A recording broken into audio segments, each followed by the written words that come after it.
it going to be? This is out, Lamar! Oh my God!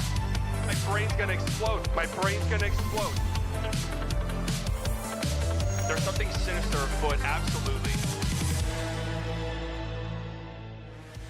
Hello, everybody, and welcome into another incredible episode of the Slightly Delusional Show, brought to you by the incredible Haymaker Network here at the incredible Haymaker Studio. If you guys are not subscribed to the Haymaker Network, link down in the description. I always forget, what camera am I looking at? 2 or 3?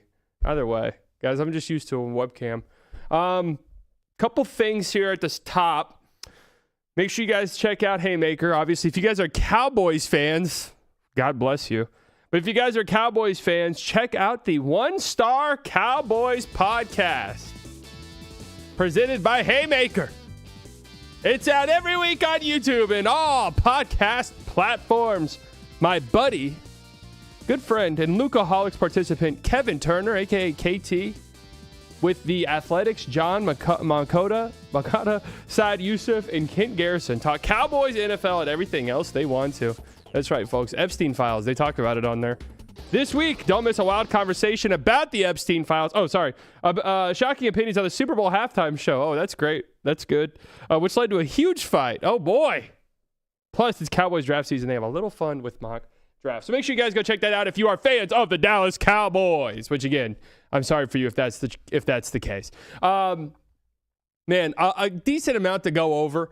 I do have, we have reached this time of the year. There's a hilarious Trill Road tweet about this time of the year in regards to NBA discourse and how much we hate the NBA around this time of the year, and how the discourse is just, how do we fix this broken piece of shit league? I'm going to join in on that discourse today.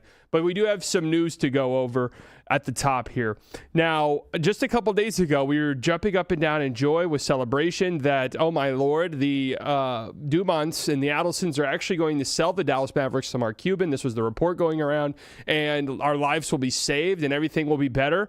But I unfortunately am here to tell you that's not the case. Obviously, we kind of knew that wasn't the case the whole time. I pretty much told you guys and prepared you guys for the very real fact that there was not going to be a sell of the team, and then it made no sense whatsoever for the Dumonts and the Adelsons to sell the team. Well, now Mark Stein has come back.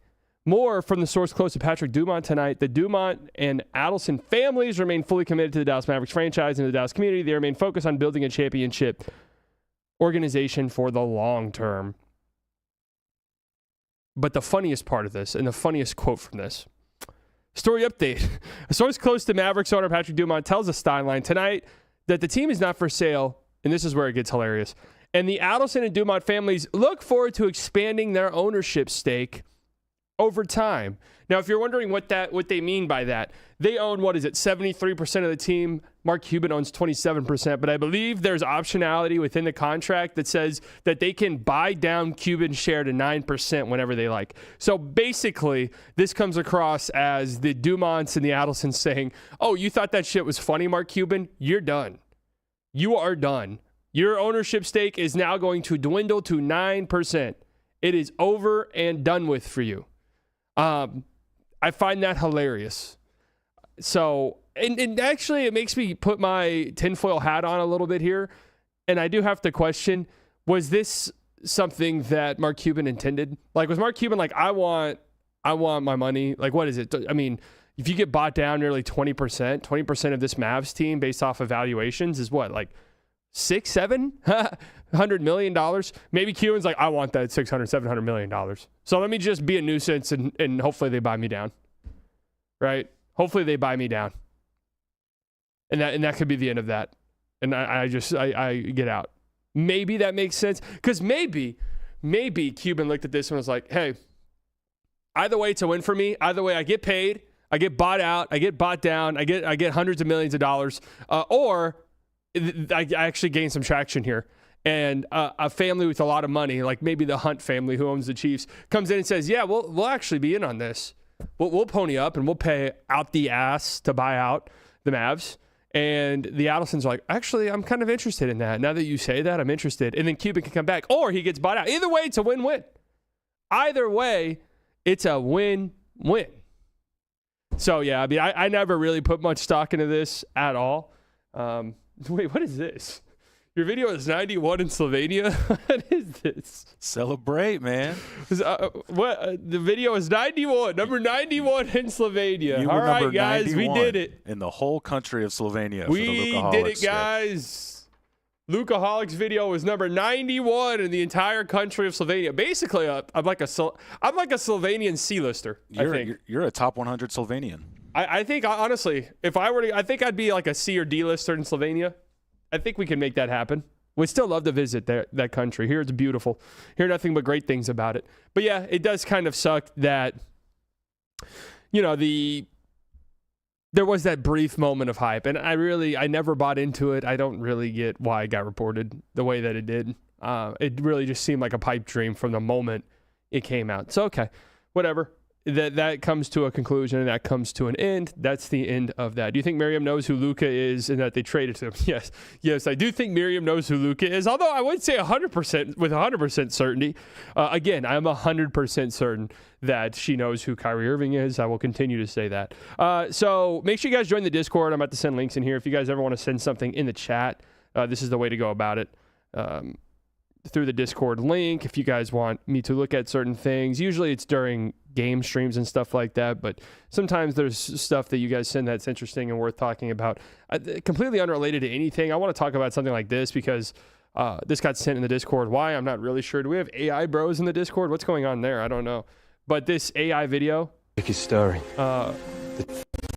cost 72 cents. I don't really understand that. I've been saying this about AI videos forever. They're fucking terrifying. I hate whenever something like this gets posted and people are like, oh, yeah, bro, that looks like shit. Like, yeah, obviously, if this got released as a movie or a TV show, yes, it would be, by the end of it, we'd be like, something just looks so off-putting about that. That's AI. That's fucking insane. I'm sorry. That is insane. Within 5 years, entire CGI departments will be gone. All right, this is just the truth. Entire CGI departments will be gone. And any type of CGI in film will be AI. I feel like 100% certain that this is going to happen. So I know it's fun to laugh and joke about it, but this shit's really real. I don't get the point of digging your head in the sand about AI. I don't understand it at all. What's the point? It's happening. It is happening, whether you like it or not. And I don't like it. No one likes it. Nobody likes it. How can you be sure you're not AI? I guess it's impossible to tell. I mean, dude, that looks crazy. It was like 3 or 4 years ago. There was a Will Smith slop spaghetti eating thing. I think there's a new model that got released today or tomorrow. Bite Dance or something that's supposed to ruin our lives. I don't remember. This one is Bite Plus, so maybe that might be what you're talking about. Bite Plus. See Dance too. I don't know Plus. Any of these, so whatever. Yeah, but I mean, this shit's horrifying, in my opinion. There must be trading data for it to build off of. Now things can't be created with AI that will look good. Well, we'll see. Sally will make AI videos on buying out the Mavs. I'm still anti-AI art completely. I've had people hit me up with like thumbnail designs. I'm like, is this AI? And they've been like, yes. And I'm like, okay.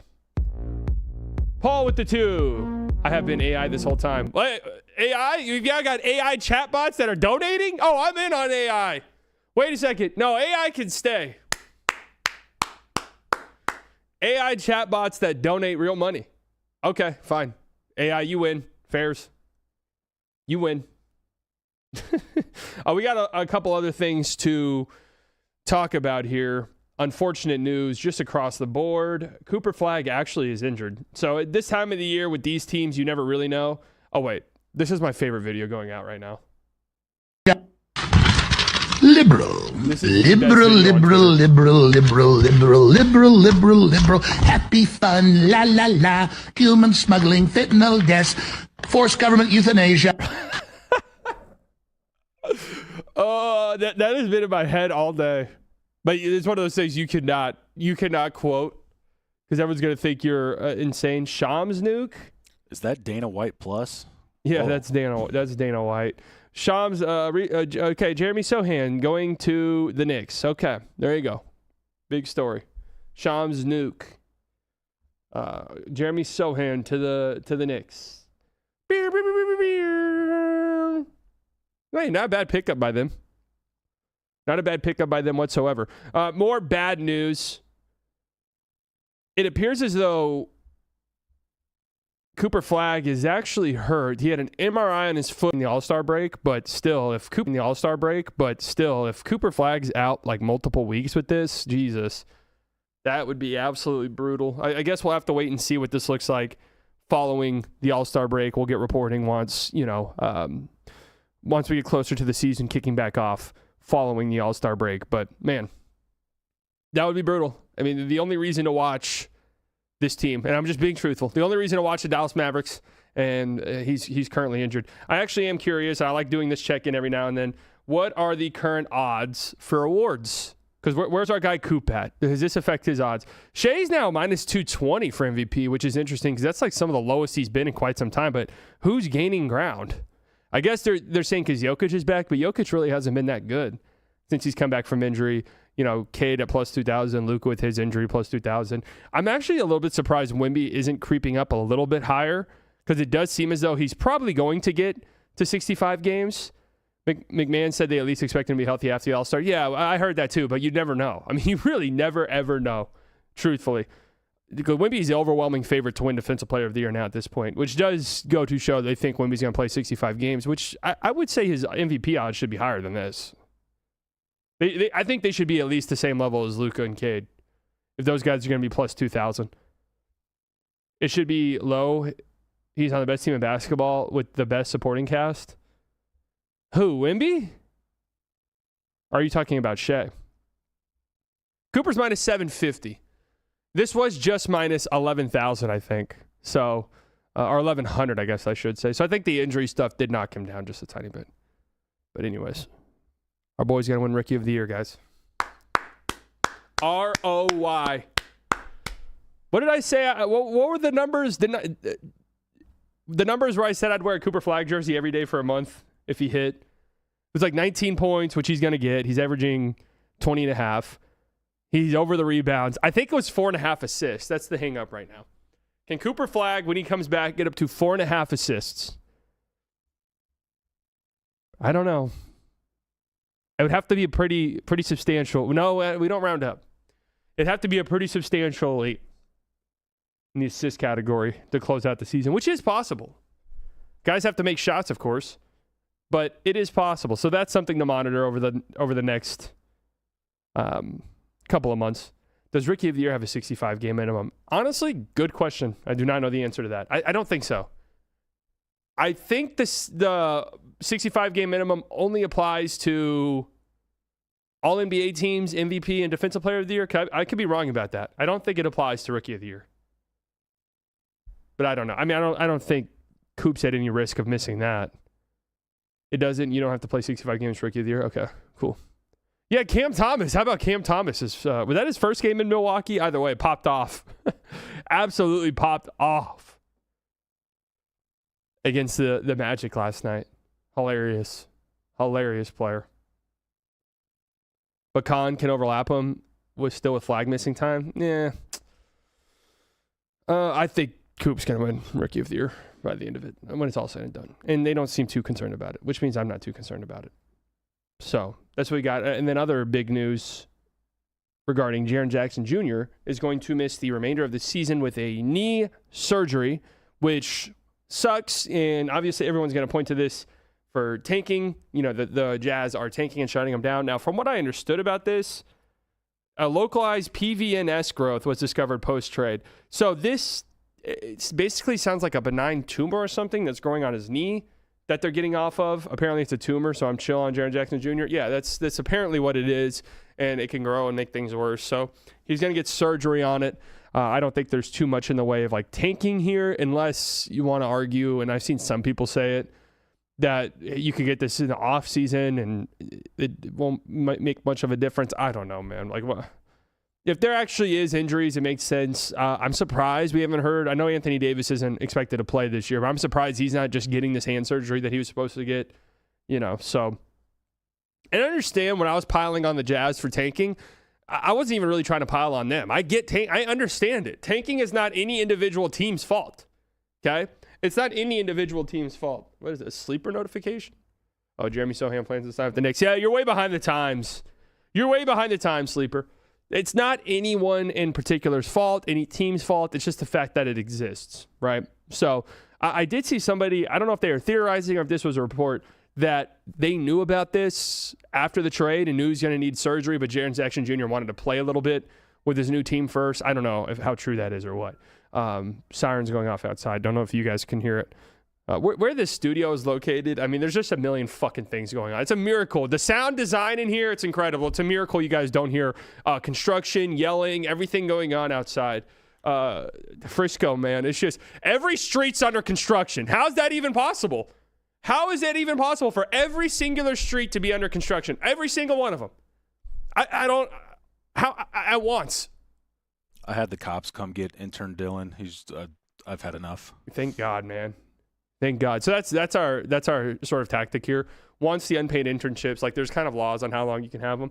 Once they come to an end, we just find a reason to arrest you. He started asking the wrong questions. Right. You go to jail. Like, I'm sorry, we're gonna plant drugs on you. That's just what we do here. It's cutthroat. It's it's capitalism, baby. I mean, you can't blame us. Don't hate the player, hate the game. Okay. So, anyways, I want to segue now. So Cooper Flag hurt, whatever. The Nav season's completely done. No point in watching them. I'm just being honest with you. This is the funniest tweet I've seen in quite some time. And it's so true. Friend of the show, Trill Bro dude, been on here. I'm going to have him on here soon. I should have invited him on to talk about this. NBA regular season podcast cycle. October through December. The NBA is back. This is so exciting. I will say, last year, when we had the NBA sucks discussion, that was actually in November and December. We had that at the beginning of last season because the ratings numbers were so bad. So that was when we had that conversation then. But yes, the season starts. We're all so excited. Oh, my God. Look at all these young guys. Oh, this team is surprising us. Whoa, this team's not running any pick and rolls. Like, that's a new thing. We always have those conversations. January through February, trade deadline season. That's right. We speculate. Give me every Jonathan Kuminga rumor. And actually, Jonathan Kuminga got traded, obviously, to the Atlanta Hawks. And we're still getting reports about Jonathan Kuminga. We don't give a shit. Jonathan Kuminga has to be the worst player in the history of the league to get this many reports about a trade for him. The worst. Okay? So I'm done hearing about it. I don't care that his family stole a sandwich tray. Good for them. What are they going to do? They're going to throw that away. It's food waste. So, in fact, I support the Kumingas family. I support the Kumingas because they are against food waste. And who am I to say what they did with that? In my head canon, they went and delivered that to a homeless shelter and donated that to a food pantry. So good for them. And that should be a heroic story, not this story that we keep getting rehashed. I don't care that they stole food. RP, Sohan's and Nick. I know, we saw it. I don't know. Sohan, cool. We know. Post-deadline, February through March. Here's why the NBA should be abolished. We are at this stage right now of the podcast news cycle. It's the talk of the town now. I think players have openly talked about this. This little stretch from January through the All-Star break is the dog days of the season.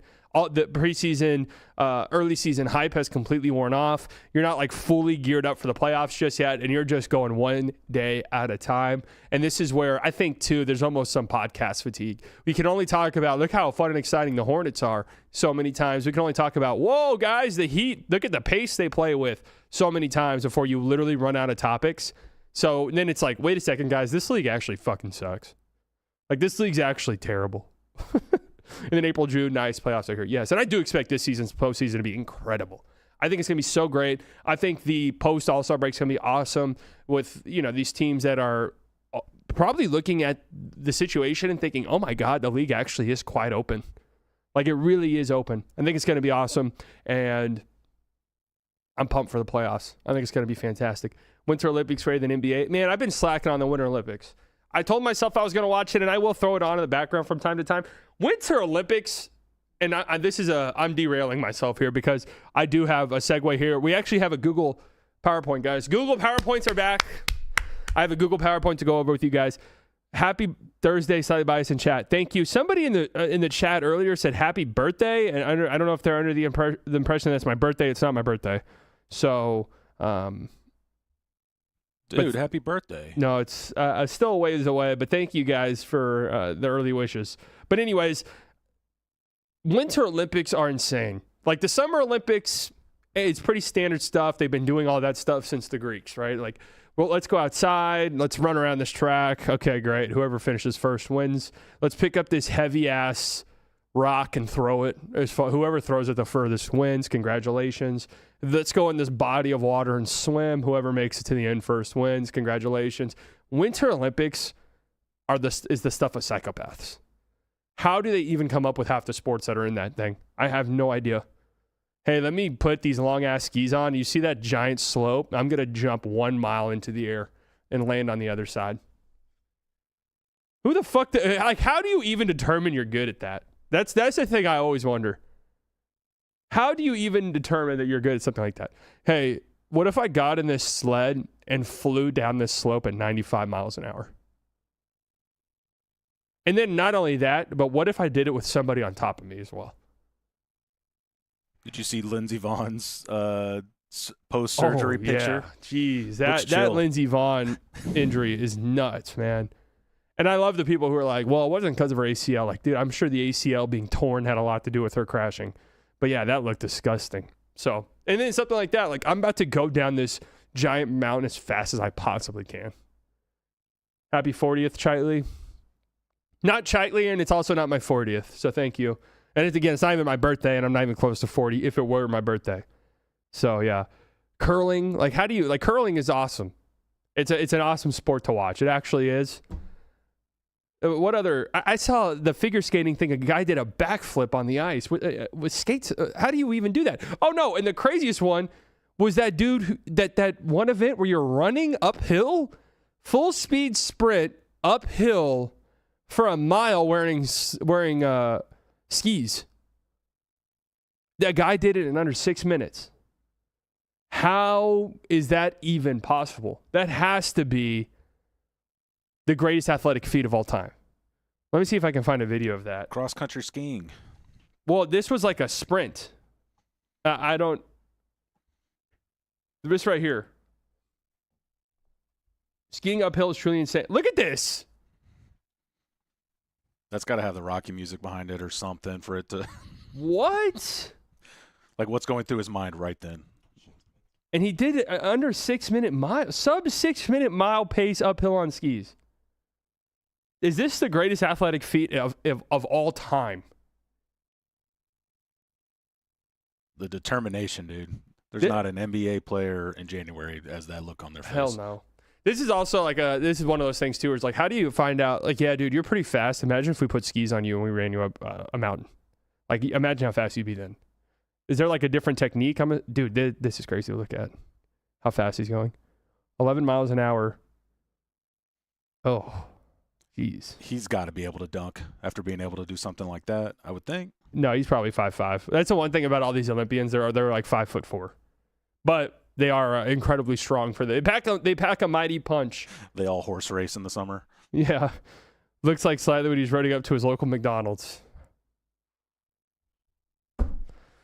All right, let's get to the main show here. Let's get to the main show. Slightly saves the NBA.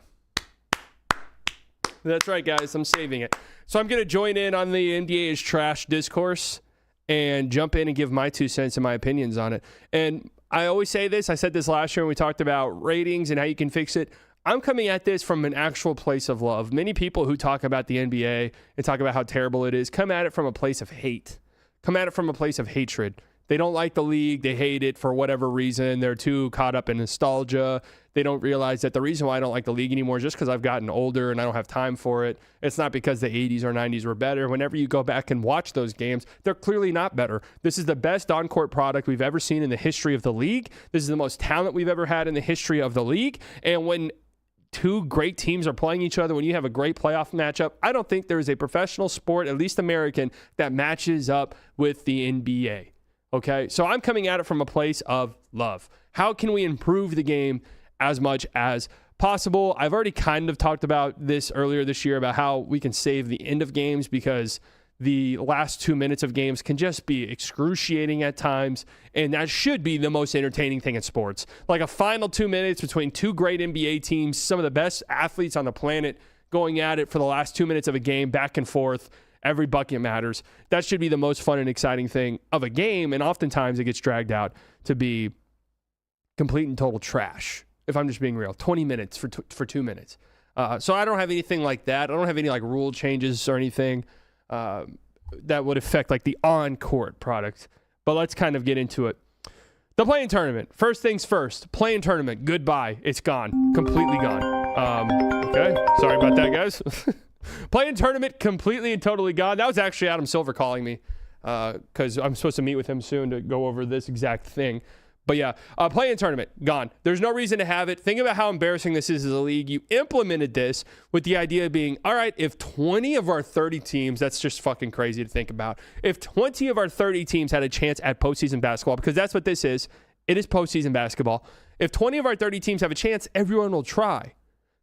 Except what's happened is teams that are in the play-in tournament completely and totally give up.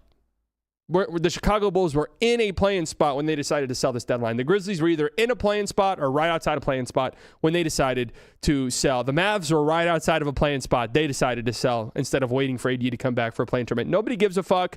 No team cares about being in the play-in tournament. Get rid of it. It's a joke. It's horrible. The fact that 20 teams get a chance to play in the playoffs, there's not 20 teams good enough. Let's just call it what it is. Goodbye. See you. This needs to be gone. Again, the fact that teams are openly spitting in the play-in's face is embarrassing for your league. It just is. Okay? Get rid of it. Boom. Expansion. Push it through. I do think the talent pool in the league is probably good enough to stand having two new teams, but I do not think you can expand without there being significant rule changes, which is why I am here. Obviously, Seattle and Vegas, if that does end up being the two teams that get added, obviously those are Western teams. So this would come with significant conference realignment. I think if I were in charge, if I were the commissioner, expansion would be basically my false flag event where I'm just now open. All right, this is where we're doing all of our sweeping changes now. We're going to basically implement the Patriot Act now, and I am going to step in and fundamentally change the NBA. This would be my excuse, right? This would be my excuse. I do agree. I really don't know about Vegas as a destination for a team, but that's neither here nor there. It's going to be Vegas and Seattle. Okay, that goes without being said. So this is going to come with conference realignment. For me, can we make this a little bit smaller on the screen? For me, this would come with a completely new schedule. Okay, we have two new teams. We can save the revenue that we lose from losing 10 games by having two new teams as a league. We can sort of save that revenue. 72 games. That would be the new schedule. We're going 72. We're cutting 10 games out of the schedule completely. You play each team twice. That gets us to 62 games. You still have the in-season tournament. I'd have to figure out how you, with 32 teams, what those pools would look like. But you get 7 total in-season tournament games. And I think your pool should be region-based, right? Like the pool for your team should be region-based. That way you still play regional teams and you still sort of have those regional rivalries and stuff like that. So you get 7 in-season tournament games, 4 of those pool plays, and then the playoff games or whatever the case may be. Boom, that gets you up to, I believe, 69. Nice. 69 games. And then I would have a rivalry week. I would keep the rivalry week. I like the idea behind it. The problem is there's no real rivalry. Right? These rivalry week games are trash. They're terrible. It was the Hornets versus the Cavs. It doesn't make any sense. What I like and what I've seen suggested on Twitter is let's go with rematches of the playoffs. Okay? And that will be your sort of rivalry week of games. And if you didn't make the playoffs, then you just play the dregs. That would just be it. So that gets you to 72 games. You're going to keep the same calendar length. And you get rid of back-to-backs in this process. Because back-to-backs have to go. They have to figure out a way. Just because, teams are openly punting these now.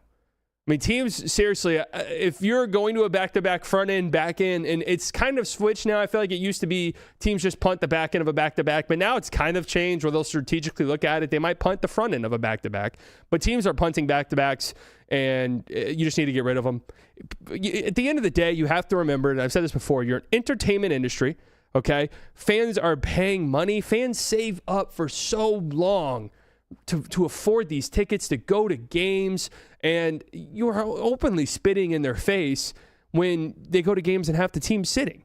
And yeah, it is unfortunately up to the ticket buyer nowadays to look at the schedule and realize, oh shit, this team's on the second night of a back-to-back, whether that's our team, whether that's the team that's coming to play. So we're probably not going to see the best players. So is it worth getting tickets for this game? But that sucks.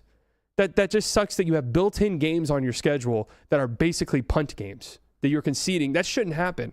We should be looking to avoid that. Okay. So yeah, get rid of back-to-backs. This kind of allows you to do that. Expansion kind of perfectly gives you the opportunity to cut the length of the season down. And let me be clear, they're not going to do this shit. Okay, they're not going to do any of this. It's far more likely they end up playing 100 games a year than it is they cut the season down to 72. So let me just say that none of these things are going to happen, but this is what I would do to change it, okay? All-Star game. First and foremost, let's just concede it. It sucks. It's terrible. There's no way to save it. This is where I would be at. There's no way to salvage the All-Star game. We can try all these different things. Kevin Durant had an interesting quote where he basically called out Luka and Jokic. And I got to be real with you, man. He is correct about this. Again, nobody, not to single anyone out, but nobody tries. But KD basically said he can read between the lines. You should ask the Europeans, the world team, if they want to compete. Look at Luka Doncic plus Nikola Jokic. Let's go back and look at what they do at the All-Star game. Is that competition? So I will say I've spoken out. I've spoken out about it. Okay.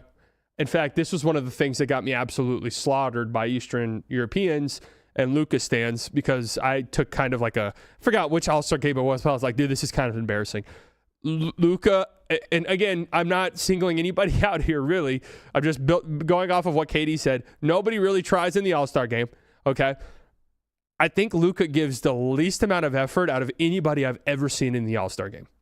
Him and Jokic are up there, but Luka is by far, I don't even think he crosses half court most of the plays on offense and defense. I don't know how that's possible, but it doesn't even, I don't even think he crosses half court. So yeah, I highly doubt that, I highly doubt that you get teams bought in this year. I guess we'll see. Nick Wright's idea was that you have white versus black at the All-Star game. Which, yes, obviously they would never in a million years do that. It would be kind of funny, I guess, but I'm still not even convinced that they would care. The thing is I don't even think it's your fault, right? I think we're just societally at a place as a society where these guys look at the All-Star game and realize I stand much more to lose if I go all out in this game and embarrass myself one way or another versus me gaining something by, popping off. Like, no one's really going to remember that. People will remember if I get embarrassed, right? And I don't want to be the team I don't want to be like the try-hard guy. If no one else is trying hard, like the try-hard guy gets made fun of on Twitter, the guy who doesn't try gets made fun of on Twitter, I'm just going to run around. I'm just going to run around, right? So, yeah, I feel like they should add all-star stats to regular stats. Oh, fuck no. Are you serious? That would be a joke. No way. So I just think you need to almost do what the NFL does, where the NFL has completely conceded the fact that their All-Star game sucks and whatever. Like, just, it is what it is. Now, here's what I would do. I would fundamentally change All-Star weekend. Fundamentally changed it. Instead of it being built around the All-Star game, it would now be built around the in-season tournament final, and that would be my big pushing point. We're still going to have the All-Star game. We're still going to do the dunk contest and all this shit. But I think Friday night, we should have the final of the in-season tournament. We should push it. And then Saturday night, you can do the festivities with the dunk contest, all of this stuff. Sunday night, the All-Star game. But the main focal point of your weekend should be the in-season tournament final. And I'm an in-season tournament believer. I think it's cool. I think it works. I think over the course of time, it'll only continue to get better and more people will care about it. And I think this should be the focal point of your weekend right here. Can I ask you something? What? What about a 1v1? 1v1, no one will ever agree to it. And then you have Look, the reality is like Kyrie Irving will win a 1v1 tournament almost every year. Yeah, and I agree with you that no one's going to ever do it. I think that's the only way you motivate those guys to do something, because at some point, loafing out there while someone's dunking on you, like they're going to get competitive automatically. But yeah, I agree. No one's going to do it, but I think that's the only way you save it. It goes back to people would just be so scared of getting embarrassed that there's no point in them even trying it. Like they donate a sum of money to charity. Don't they already do that? There's no way. I don't think they're saving the All-Star game. I think all of this conversation is just a waste of time. I don't think there's any point. There's no saving it. None at all. I highly doubt. And I think that 1 year in recent memory where it was good, everyone kind of thought it was the Elam ending, but I think really what it was, and you know, I could be wrong about this, but it was right after Kobe died. And I think there was like a sense of pride there amongst all of these guys that they wanted to, you know, show out at the All-Star game in his honor. That's the last time it was somewhat good. And it's been terrible. I like the World Series of Poker idea where they have a huge stack of cash on the sideline and the winners get to grab it and shove it in their face. Okay? Have the worst NBA players play against the All-Star team. Oh, there's just no fixing it. So just concede it, whatever. We know our All-Star game's a joke. It's here. It's really become, and they've openly made it clear this year with like, yeah, we have 250 influencers here. Like it's become just an influencing thing, a networking thing, and for children. Where it's just like, oh, your favorite player, please God, little Johnny, go ask your dad for, please little Johnny, go ask your dad for a Karl Anthony Towns All-Star Game jersey. Please go and ask for this. We need to sell these. Like that's pretty much what it is. Yeah, we need more Drewski. That much is true as well. So anyways, I highly doubt anything will change here, to be honest with you. So I think you should restructure the weekend, have it be focused on the in-season tournament final. That should be the focus. And maybe you do the fun, events on Friday night with the dunk contest, and then the in-season tournament final is on a Saturday night, and then the All-Star game is on Sunday night. I think they should do that. We should kill one NBA legend every year. No, that's not what I'm saying. That's not, as a commissioner, I'd be cutthroat, but I would not rule with that much of an iron fist. Okay? Now we're being innovative. I like this. Yeah, that is innovative, though. I'm actually promoting you within the league office because I like that idea, but we can't do that. There's a lot of legal things. SpongeBob, yeah, maybe. All right, next, playoffs. So here's where my reign as commissioner would really take off. We've talked about expansion. Sounds like you're adding 2 West Coast teams. Realignment. I would say fuck realignment. Conferences are done. They are completely done. We're done with the constant, well, the East is so much better than the West. We're just done with that, okay? And it's just going to be the best 16 teams every year across the entire NBA are in the playoffs. And not only would I go that route, you are an entertainment-driven league. People love the drama in the discourse. We can try to pretend that that's not true. We can try to say, oh, that's not important, whatever. But the reality is people like it. And again, you're an entertainment industry through and through. That's how you make money, okay? Let's feed into the drama and let's try to really spark the rivalry aspect of things. 1 down to 8, you get to pick your opponent. So there's incentive there to be the best team in the NBA because you get to pick the team you are playing up until the finals. And so on and so forth, 2nd, 3rd, 4th, 5th. There's real incentive to have the best record. Because I think one problem you've seen, and this isn't really tanking, it's more just like punting games. Teams now, and we've seen this with like the Mavs in the past, they don't really give a fuck if they're the 4 seed versus the 5 seed or the 6 seed. Like teams just don't really care as long as they're in. I don't think home court advantage is as important as it has been in years past. So teams are just like, yeah, whatever. Like we'll rest a couple guys to make sure they're healthy. Even if that means we go from the 2 seed to the 4 seed, like whatever. It doesn't really matter to us. We're going to have to play these teams anyway if we want to make the finals. So it is what it is.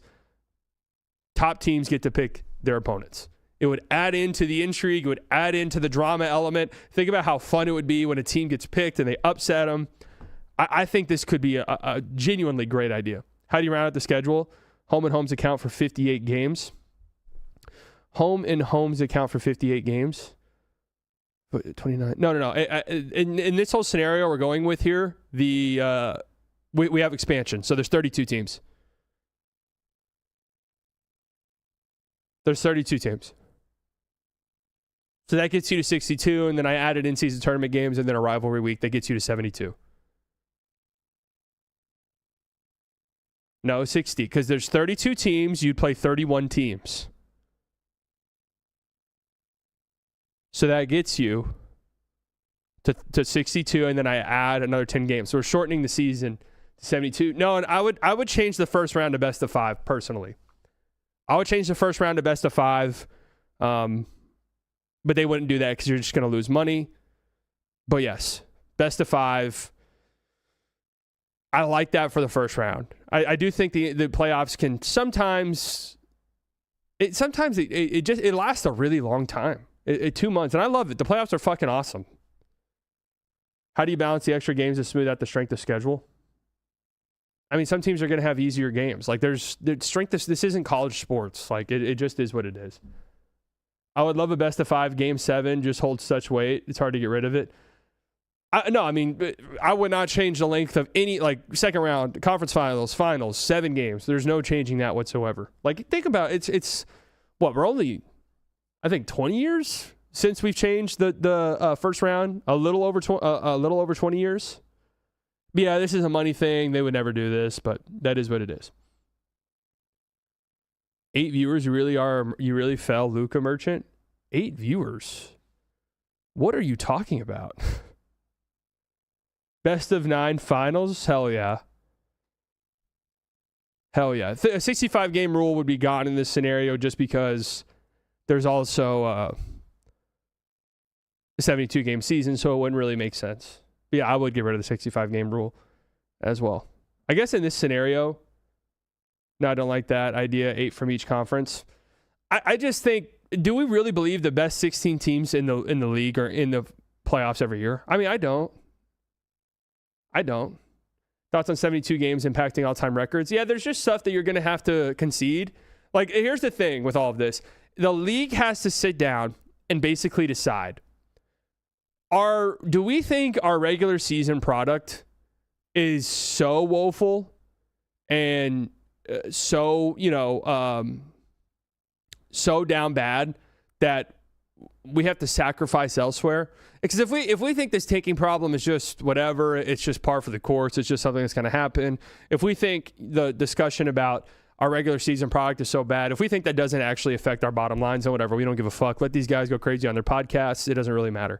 But if they feel like, yes, this actually is bad, and we think soon it might reflect on the league and our bottom line, there's just some sacrifices you'll have to make. Definitely some sacrifices. In this case, we for sure would eliminate the play-in. Yes, that was my number one thing. My number one thing was eliminating the play-in tournament. So yes, that would be it. So anyways, yes, I would go 1 through 16. Tell me the 8 seed, East seed, really going to make a run. 1 through 16, best in the league. The best team gets to pick their opponent. Let's really play in. Let's really, really play in to the drama part of it. Okay? Tanking. So, this has been the topic of conversation this year. Last year it was ratings. This year it's tanking. Look, tanking exists. It exists in certain ways in every sport that has a draft, and some more than others. I cannot speak for hockey. Any hockey heads in the chat, let me know. Is tanking a thing in hockey? Do teams openly tank? I really don't know. Basketball, it is the worst, I would say, for a couple of different reasons. So how did the play-in work? The play-in was the first thing I eliminated. Anyways, not really a thing in hockey. The reason why tanking is so bad in basketball is because top-end talent matters more in basketball than in any other sport. And obviously you have like quarterbacks in the NFL and stuff.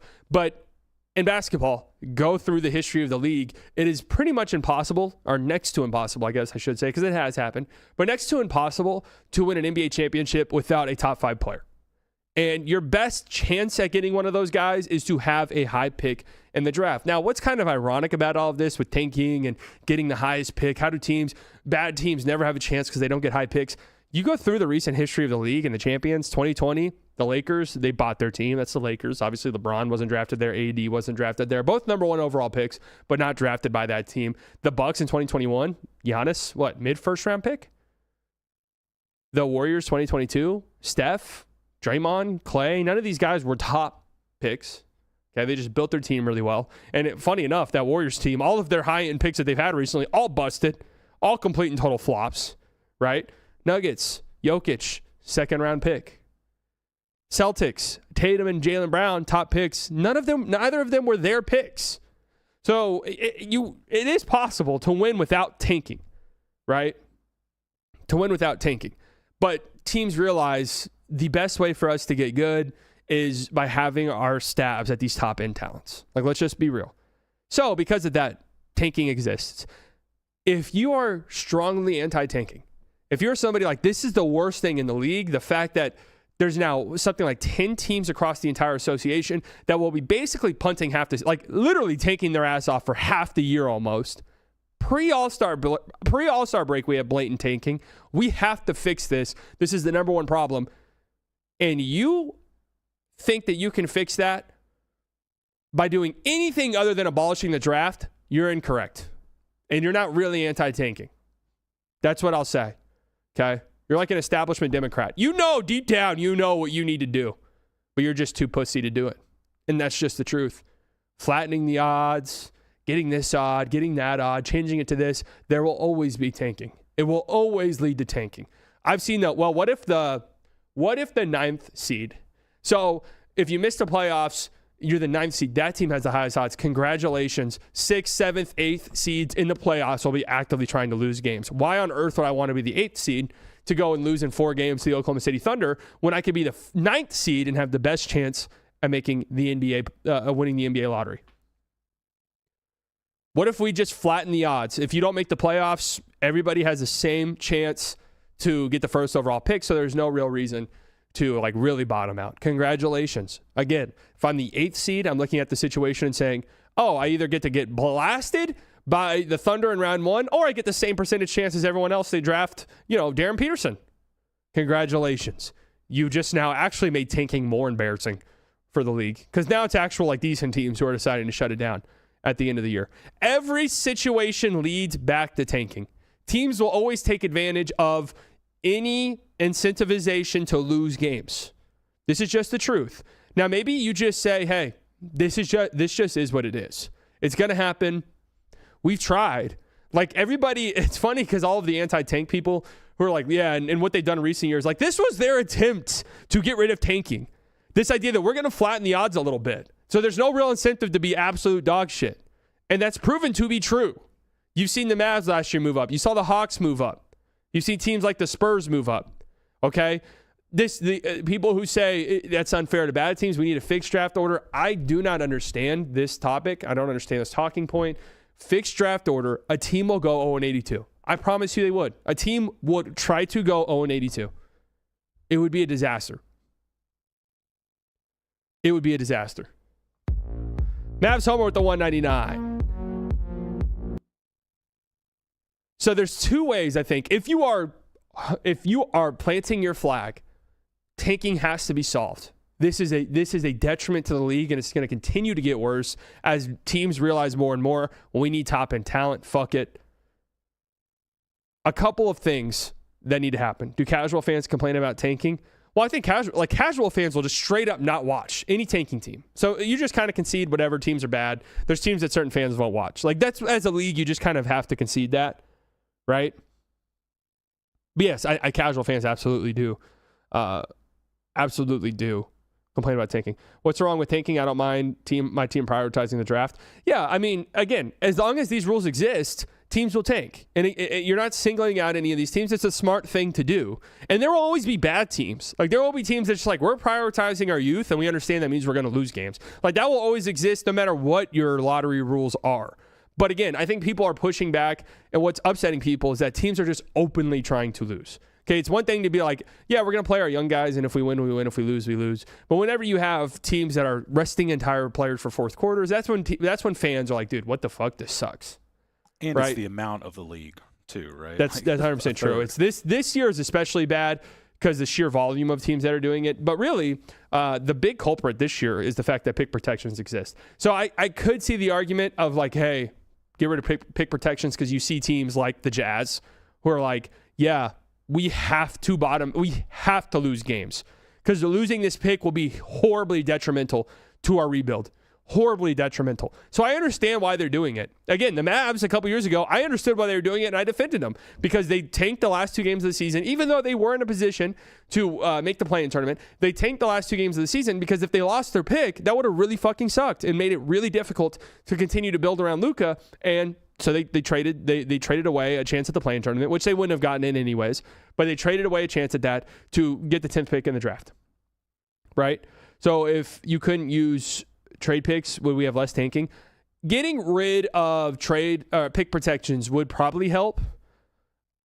My one thing against that is then I really wonder what the trade market would look like. Like, would that kill the trade market? Would we just see way less trades because teams would just be horrified of trading their picks without protections? That would be my question. Really, it's just time for academies. NBA teams have affiliate academies in their areas. They can provide kids good skill education. Probably hurts AAU's grip in youth basketball. Do it. Yeah, but wouldn't this, and I don't know how this works in like European football and stuff like that, wouldn't this heavily favor highly populated areas? Like if you're in a small market, not only would you be, a small market, the problems that come with that, but like I just have like 3 million less people. Like I just have 3 million less people than New York. I got 3 million less kids to choose from than LA. Right? Right. Memphis, I've got like my pool is like 20% the size of like Dallas's. That would be my pushback against that, but I don't know how it works in football. I don't know how it works in the European sports. So anyways, if you are a big anti-tank person, there's only 2 ways: completely flatten odds. And I don't mean for lottery teams. I mean every team. Every team in the league gets the same percentage chance, and it's just completely random. Draft order is just totally randomized. There's no reason to be bad. This, I think, would just be terrible because you'd have teams that just get fucked 3 years in a row and are just terrible for an entire decade with no real way out of it. But it would, teams would have to really prioritize their draft and scouting department. Teams would have to really prioritize their developmental staff, which I think would lead to smarter front offices, 1. And 2, it would make the trade market a little bit more interesting. I'm actually really interested in what the trade market would look like because every pick is the same. So would that mean picks are more valuable or are they less valuable now? I don't know. The rigged allegations would go crazy. Absolutely. Or you could just abolish the draft, which is something that I'm actually warming up to more and more as I think the talent pool is just growing and growing and growing and the spots become more limited. You are a salary cap league. So the idea of abolishing the draft, that always gets compared to European football, which is not a salary cap league. So it would be different in that regard. But also, people say, look at these European soccer leagues, these football leagues, there's so little parity. It's just completely different, their systems and, their pyramid format that they have for their leagues. In some of these places like England, there's like, hundreds of professional football teams, right? And they're all kind of competing for the top spot. You'd probably have to compare it more to like the Champions League because those are truthfully your best teams. And that would be more the comp to it. But I don't know. I've thought about this and I really would want to sit down and like really kind of flesh out what this could look like, talk to somebody much more intelligent than I am about it. But I think there's ways you could go about it where it's you set a rookie spending pool every year. And to help out some of these teams that are struggling, yes, if the worse your record is, the more money you have to spend. Maybe it's not a huge amount to like really incentivize losing, but it's enough to help out teams that aren't doing well. And I would set a rookie contract max. Like you couldn't just pay these guys $100 million. Like you set a rookie contract max. This is the most you can give a rookie, right? And maybe you would have to cap that as a team can only do that a certain number of times in like a 5-year window. So I don't know. Like maybe you could do it 2 or 3 times in a 5-year window. So you'd have to be kind of strategic and okay, we want to max this guy, right? But any incentive to lose will lead to tanking, right? So you would have to do it to where yes, we'll help. It's more of like we'll help out bad teams, but the incentive isn't that strong. Right now with draft odds, there is a massive incentive to lose games. That's just the truth. Okay. Bill Ness with the 5. Hey, Si, I missed the last 30 minutes due to a meeting I had to attend. Can you give me the quick summary of what I missed? Love the new 77 shirt. We're fixing the NBA. That's pretty much it. And then I think that because I've seen like people say trades will be completely gone. I think you could maybe make it to where you can trade rookie spending pool money, something like that. So I think there's a way that you could frame it. Now, they would never, ever do this. So this is just kind of irrelevant pointless to even discuss.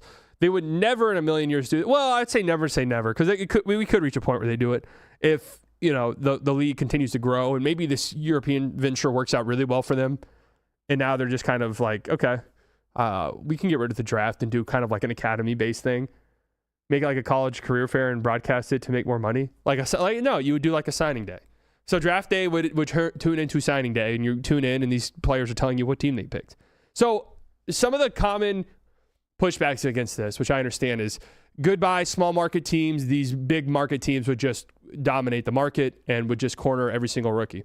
I actually disagree with this. I do not think that would be the case for a couple of different reasons. One, again, you would have to scale it to where certain teams have more money to spend than others, and I guess that could incentivize losing. Again, I'd have it to where you could only give a max rookie contract a certain number of times over a 5-year window, but outside of that, 5 players play on the court at any given time. We've seen this before. We've seen somebody like Alex Sarr pretty much demand to go to the Wizards of all teams because he felt like that was the best for his fit and his development. These guys, especially if you continue to have like these these guys are playing for big paydays. They have a better chance at going to a team that, maybe they're not as good, maybe they're a small market, but this team's offering me, the most money or as much as everyone else, but I'm getting this opportunity to start right away. I'm getting this opportunity to be the lead ball handler. I'm getting this opportunity for this to be my team. Would I rather that or be the 8th guy on the Lakers? So I think like that gets completely overblown. I don't think that would happen at all. Like I really disagree with that. Now, I do think that those teams would do really well with like the role guys, the really strong like 3-and-D bench guys who kind of know if they have smart agents will tell them like, this is your role in the league. Go out there and shoot open threes and play defense. This completely gets rid of the rebuilding process. Every team will be organic and filled with mercs who haven't developed together. Well, how do you feel that way? Because these guys would still sign like rookie deals. I don't think small market stuff is a thing anymore, in my opinion. The OKC guys live in OKC full time. Well, no, that would be the biggest point for the draft. Would be, yes, look how well the NBA has done with some of these small markets, right? Like Oklahoma, San Antonio. San Antonio is obviously a giant market, but you don't think of it as a giant sports market, right? But then again, my pushback against like tanking is the only way to survive without the draft is like, look at the top picks for the Thunder. Like, yes, Chet saved their franchise. Chet turned their franchise around. Not saved their franchise, but them getting Chet dramatically changed things for them. J-Dub wasn't their pick. They traded for Shea. Like Josh Giddey was their pick, and that was kind of a fumble. So I don't know. Again, what's stopping OKC from opening a Thunder Academy in New York? Oh, okay, I guess that's the way. I'd have to look into academies. I don't really know how they work. Your cap sheet should affect your rookie spending pool, so teams with superstar max players would have more money. Oh, teams without superstar. Yes. So this would all go. This would keep a salary cap. And yes, the money that you have on the books would affect how much money you have to spend in the rookie pool. Again, I'd have to sit there and like talk this out with somebody way more intelligent than I am, but I think that this could have some legs. If you're somebody who's like, I am so against tanking that you have to abolish the lottery, or you have to fundamentally do all of these different things to change the lottery, like, dude, just get rid of it. Just get rid of it. Someone sent me one that was, I give them a ton of props. It was so incredibly well thought out that I do want to pull it up. It was so incredibly well thought out. How many different things were involved, though? Here it is. Shout out to my guy, John. John, are you in here? Here's how you keep the draft and destroy tanking. Draft lottery odds peak at the 8th seed after the play-in, then decrease I can't say this word. You got linearly it. In both directions. Worst team gets worse odds than the second worst team, and so on and so forth till you get to the 2 8 seeds. Best team gets worst odds. You can still have the worst teams better odds than the best teams. Yeah. Kind of struggling to keep up now. The 8 seed still fights to become the 7 seed for an easier matchup, facing the 2 seed instead of the 1 seed. The incentive still exists all the way up to the 1 seed. Okay, hold on. I'm a little bit confused now. Worst team gets worse odds than the second worst team, and so on. So basically, the 8th seed has the best odds, 7th seed, 6th seed, 5th seed. It goes down that way, right? Best team gets worse odds. Worst team gets worse odds. Best team gets worst odds. You can still give the worst teams better odds than the best teams. Okay.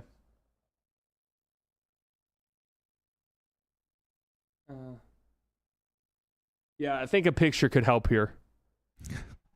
This is a picture needed show. Yes, this is. We're trying our hardest, guys. Someone put in the chat earlier have you heard of this the professional women's hockey league? I know your answer's no. The way they're doing it, this innovative way. No, what is it? They're doing a point system. So they're doing draft order points. So once you're eliminated from the playoffs and you're awarded points based on wins. So you get 3 points, which increases your odds. So the lottery's kind of reversed in that matter. Okay. I've seen the idea of this, a similar idea. Here would be my pushback. And again, I'm telling you, this would happen. Teams would then tank so hard for the first 3 or 4 months of the season until they want to be, think about this. In this scenario, you want to be the first team eliminated from the playoffs because this gives you more time than anyone else to rank up those points. I'm telling you guys, if as long as this like lottery and stuff exists, tanking will exist. It'll happen. Throw me any scenario and I'll throw you, yep, this is how you tank. Like in this scenario, I'm thinking, if I'm the 7th seed, I'm probably going to lose to the first round of the 2nd seed. I want to tank to be the 8th seed. I want to tank to be the 8th seed. I don't want to be the 7th seed. Now, in their case, they're talking about the season, like it would be season-long points. So they don't start the point system after it. They account for what you did earlier in the season as well. But I know what you're saying. Huh. See, my thing about that though is something along those lines is you would really punish bad teams. And some teams are just bad. Like there are teams out there that are just bad for whatever reason. Maybe the guy they drafted got injured and just never panned out, or maybe a consensus top draft guy just didn't pan out. Like nothing that was necessarily their fault. Maybe they had a ton of injuries and now they're just like really struggling. Really, really struggling. Yeah, like if you miss, in 1 year, 2 years, that could affect you for the next 10 in that kind of system. That's tough. Yeah. I think really what's probably going on, if I had to guess, what's going on in the league office is they probably just are like, yeah, man, this is just going to be what happens. It is what it is. Let's get to the playoffs. Pretty much everyone agrees our playoffs are good. Basketball fans, NBA fans love the playoffs, and then they love the draft, and then they love the offseason trade slop, and they get excited for the start of the season, and then they love the trade deadline. It's really only this 2-month stretch here where people actually care and bitch and complain. Like, just survive that, and then we can move on to the thing everybody likes, and this will just be it. I mean, people will complain, but it is what it is.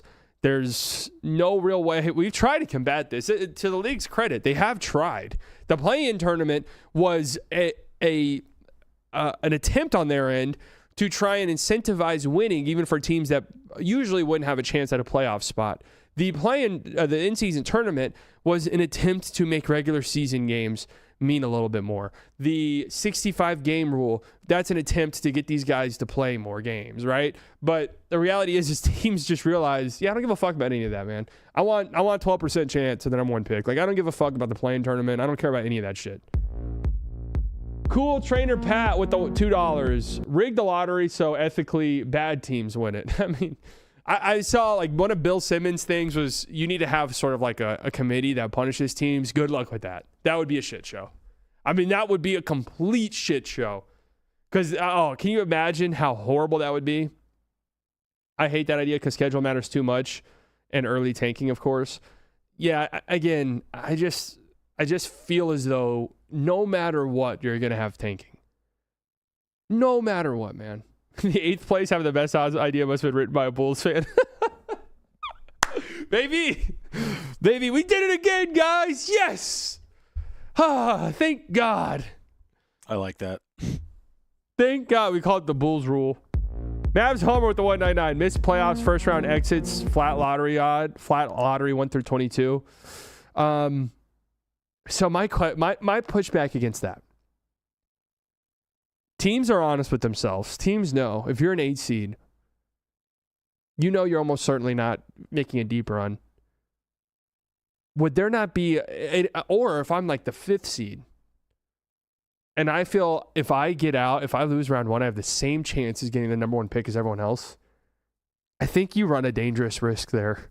The moment losing in a playoff series gets incentivized, that's when there starts to be some problems. And I get like losing in the playoffs means better draft picks, whatever the case may be. But Lil Nesso with the $2 is tanking this bad right now because of the talent. I think, again, teams have just...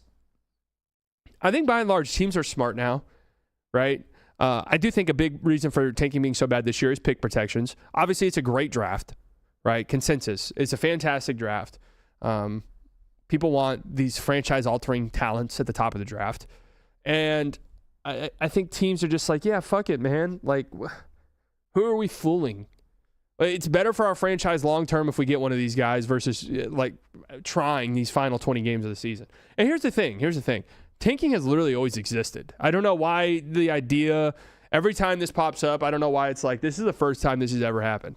Tanking has always existed. It's been a thing for decades. It will always be a thing under any structure that incentivizes losing in any way, shape, or form, no matter how you want to look at it. So my thing with this, and I'll continue to say it, if you are somebody who is very vocal against tanking, if you're somebody who says the league needs to do X, Y, and Z against tanking, we have to solve this. This is the worst problem plaguing the league is all these teams that don't care about winning for over half the season. We have to fix this. You are a pussy if you're not openly advocating for abolishing the draft. That's the only way it works.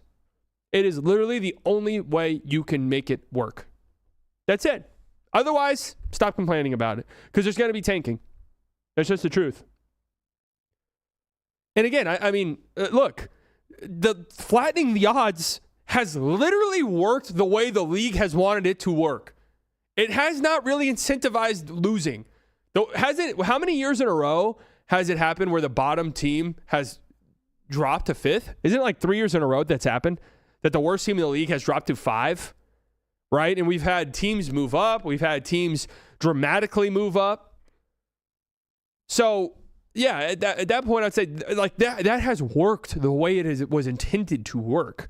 Now, I think the problem there is I think a lot of teams have realized that. And they've realized, as long as we're like 8th or 9th in the lottery odds, like we got a good chance of moving up.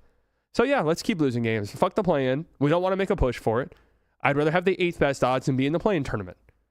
That's the calculation that teams make now with the flattened odds. But if you don't flatten the odds, then you will see egregious bottoming out by the worst teams. There's no way around it. There's just no way around it. Leagues with promotion and relegation like every other sport in every other country. Look, I would love a promotion and relegation system. Good luck ever getting any of these billionaire owners to agree to that, especially the fact that it's not an established thing. Good luck ever getting any billionaire owner to agree to that. And then my question is, what would that even look like? Like, what would the secondary league be? Would you just have because the Premier League is 20 teams, right? Would you just have the top NBA league would be 20 teams and then there's 10 teams in the bottom league? Yeah, that would be awesome. And that would be hilarious. So I'm here for that. Honestly, I like that. I think that would be fun. Good luck ever getting anybody to agree to that, though. Let's see if we can relegate some WNBA teams up. Yeah, let's get the WNBA. I mean, maybe a couple decades from now, if this European venture really works out, and now you're starting to get these like FC Barcelona and these teams that are like really building competitive basketball teams. I don't know how travel-wise that would work, but then maybe you could have some type of system like that. I don't know, but right now I would say no. Overtime elite in the relegated league? Hell yeah. What about the big three? Come on, let's do this. Yeah, big three. And you know what? Let's get the 5 best NCAA teams also in there. They're all. I mean, half of them have been drafted anyways. So yeah, I think that could work. We'll get Gonzaga up. That'll get Seattle their team. Yeah, that's true. Gonzaga. Let's pull up Duke. Yeah, Let's get the Tar Heels just for fun. I can see Slightly making a big stream on his choice of team for the Euro NBA League. Any London team. Is London going to get a team? That'll be me. I'm rooting for London. Second home, baby. Let's go. Richmond. Get a team in Richmond, and I'm here. I'm here for it. Anyways, I had one more. I'd have to be somebody way more intelligent than me would have to be in on it. But fix the CBA. I'd get rid of some of these cripplingly punishing salary cap rules that basically fuck you over if your team's good and you've drafted well. And in my scenario, your rookie signing has been good, right? So I'd get rid of this. And I think the best argument I've seen, and I don't know how they haven't done this yet, but the Supermax should not count against your cap. It makes no sense at all that these teams can get punished for having drafted and developed a player good enough to get a Supermax extension. It makes no sense at all that they then get punished. And now, especially considering the salary cap punishments are so severe that you really get fucked over. So yeah, you'd have to really fundamentally change the CBA because it is kind of broken right now, and the players get absolutely fucked over. If you're a middle tier player, the guys will always get overpaid, and there will always be desperate teams. But by and large, we're going to see either shorter contracts with big money, or some of these guys that probably do deserve $20 million, right, are just going to be sitting around for really long period of times in free agency or whatever the case may be. The cap, the luxury tax, first apron and the second apron, what is this shit? Yeah. And on top of that, I've seen this really good point. It's like, it shouldn't, your fans shouldn't be this knowledgeable about the cap stuff. It shouldn't be like, in order to really talk about basketball, it has almost become, you almost need a legal degree to understand what the fuck's going on in the bylaws of the CBA. And it's like, no, actually, like, since they'd have 13 players in this trade, it's technically an illegal trade because then they'd have to, add these players. And if they add these players, then they'll be right up against the second apron. Like, dude, enough of this shit. It's horrible. It's boring. It's lame. All of that. I forget who said it. Maybe Zach Lowe. But the analysis was that the CBA currently makes it so the owners can just stand pat, not have to make trades, compete in exchange for weed. Weed? What's going on in the CBA, bro? There's the NBA has turned into a drug kingpin? What? The NBA is trafficking drugs? Bomber planting trees as we speak? Yeah. So anyways, these would be my suggestions. If you guys want radical change, let's go that route. If we're gonna cry about the draft lottery and tanking every year, then stop pussyfooting around it. Get rid of the draft. Oh no, dude. Because it scares me. Exactly. Oh, the idea, well, I'm so scared. I know you are. Okay? Tanking will exist no matter what. That's just the reality. Let teams split salary between each other when doing trades. Yes, they should do that too. I agree. That's something they should do. Slightly opening up a dispensary in Dallas confirmed, having Coop show up at the grand opening. Not true. Don't do Coop like that. Coop is a clean soul. Okay? Let's not tank Cooper Flag. He's just a 19-year-old baby. He doesn't know any better. Look at what Coop's doing. You want to know what I was doing when I was 19 years old? I can't even say it. I think double jeopardy doesn't exist in that way. I can't say what I was doing when I was 19 years old. You have the forum. You can implicate yourself right now if you'd like. No, I'm cool. Okay. I'm good. I'm going to be like Pam Bondi. Just make a fool of myself. You need to be more aggressive and more, I think you need to be more flamboyant. Yeah, I need to get, my opposition research wasn't good enough for all my chatters. We should all take her advice and flip our hair more. Just yell at the Dow is 50K. Yeah. Lil Nesso, slightly touching his rookie wall at 19, like all of us in our teen years. Lil Nesso, the Dow Jones is 50K, buddy. So don't stop talking about my teen years. The Dow Jones is at 50K. Don't know if you saw that or not. But that we should be talking about that. We should be talking about that. All right, line them up. Why are we not talking about that? Why are we not talking about some random murderer that's actually got in prison and convicted? So now that you're changing everything, can you implement hockey subs in? Oh, yeah. I mean, I didn't talk about any like in-game rule changes. Hockey subs, I'd be interested in. I'd be interested in seeing how it works in like another setting, but I don't think that would work ultimately. But I am interested in seeing like another league try it out, just so I can watch it for a game or two. Is there a league that does that? It would be a shit show, but it would be like you'd have defense and offensive subs. Yeah, dude, you'd have 5 going in and 5 going out all at once. Yeah, I mean, that would be kind of crazy. But yeah, Steph never playing defense? No. You would have it where guys would be on the sideline. All right, boom, we miss a shot. All right, come off. Go, go, go. Like, it would be a complete and total shit show. But it would be kind of fun. No, some of the in-game rule changes, mine's mainly set. All of this, the big one that gets tossed around is teams should get to choose their dimensions, right? Who is it that said that?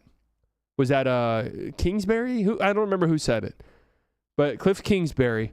But no, every team gets to change their dimensions on their hockey court.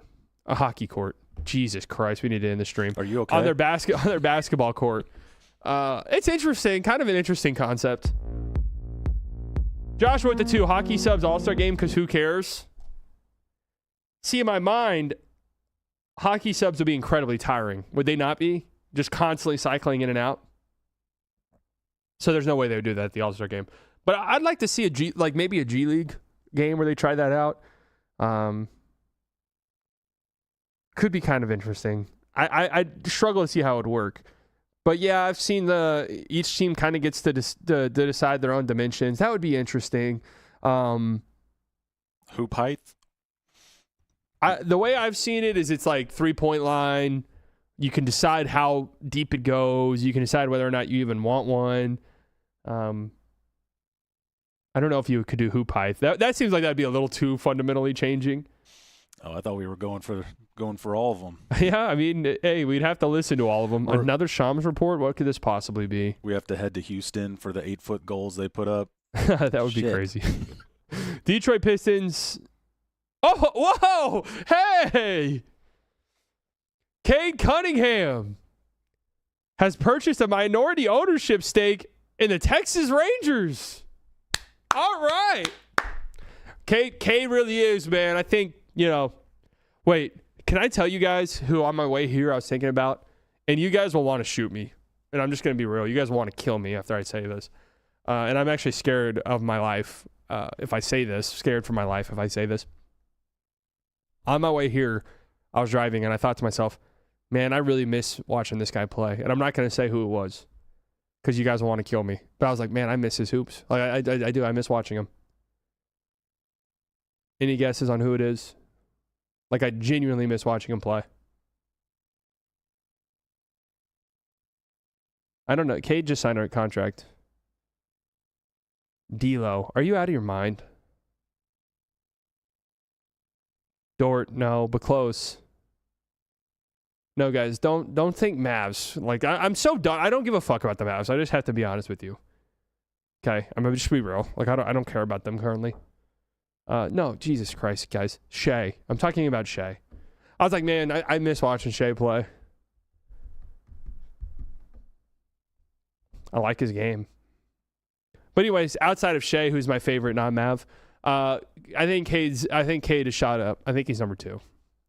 Love watching him play. And I mean, how can you not support a Dallas guy? Again, not Arlington. Dallas guy. How can you not love the guy? He's also one of the funniest players in the league. I miss Jimmy Butler hoops. Honestly, though, Jimmy Butler was hooping before he got hurt. So, moved to OKC already? No, thanks. OKC is really not as bad as I thought it would be, but just no thanks. I don't want to live in Oklahoma. It's cheaper. Yeah, I mean, I guess. But there's a reason it's cheaper, okay? There's a reason. I love how he showed Dirk love on the Amazon broadcast. Yeah, man. I love it. Is Arlington Dallas these days? No. It's its own fucking world, basically. It's its own planet. I feel like gravity's even different there. It's hard to explain. Anyways, thank you guys for coming out. Fun show today. Next week, I don't know the schedule just yet, just because All-Star break and, There might not be a show. I don't know. But there also might be. I don't know, guys. That's the thing. I don't know. I promise you guys, I am working on trying to get the free throw stream happening. It's a little bit more difficult than I thought it would be to find a fucking gym to do it. Okay? But, yeah, tonight is the last night of hoops, real hoops, for about a week. So, the second half of the season, the second half, it's not really the half, but post All-Star break, I think is going to be nuts. I think it's going to be so much fun. I'm so excited for the playoffs this year. So excited. Part of me, obviously, like, you want your team to be in it, but part of me, there is that it's so little stress when your team's not in the playoffs and you can just really sit back and enjoy it and watch it. Who you got, USA or World? Don't care at all. USA, sure. Well, when does hockey start? When does Team USA play their first hockey game? This weekend, I think. All right. We will be tuned in for that. Let's go. This is the one thing. For some reason, hockey and soccer are the two sports where I feel very patriotic whenever I watch. USA, USA, USA. Every other like international sport, I'm like, oh, yeah, it would be kind of cool if Serbia beat Team USA in this game. Oh, it'd be kind of cool if Wemby popped off and France won. Like, I found myself thinking that. But hockey, USA, let's go. We need to drone bomb any country that beats us. And same thing with soccer, right? I mean, we have the FIFA International Peace Prize winner. Don't we own them if we win, though, right? Yes, NATO gets dissolved if we lose to a European. I actually saw this. If this is a new rule passed by FIFA, if the United States loses to a NATO team or an EU team, immediately those things get completely and totally dissolved, and America can legally invade that country. I think they become automatic East Carolina. Oh, USA Hockey's on right now. Okay. Well, don't spoil it, guys. Oh, they are. They're playing right now. They're playing Latvia. Davis Bertans. Davis Bertans. Is he in attendance? Okay. There you go. So what's the deal with the hockey? Do people think are we favorites? What's it looking like? Canada's favorites, but is it going to be USA versus Canada, or is there another team we need to look out for? Hopes. Russia, Switzerland won 4-0 against France. Are they dogs? I bet so. Canada won 5-0 against Czechia. Okay. No Russia, no problem. Oh, yeah, that's right. Russia's not in it. Not allowed. Rightfully so. Well, you do have to wonder when we're talking about state-sponsored. Well, never mind. That's a different conversation for a different day. All right, guys. Thank you all for tuning in. Love you all. Enjoy the rest of your weekend. I don't know if I'll be live for tonight's game. I really don't know. I really don't want to, but we'll see. Love you all. Talk to you all later. Bye-bye. Bye-bye. Who's it gonna be? This is Lamar! Oh my God! My brain's gonna explode. My brain's gonna explode. There's something sinister afoot, absolutely.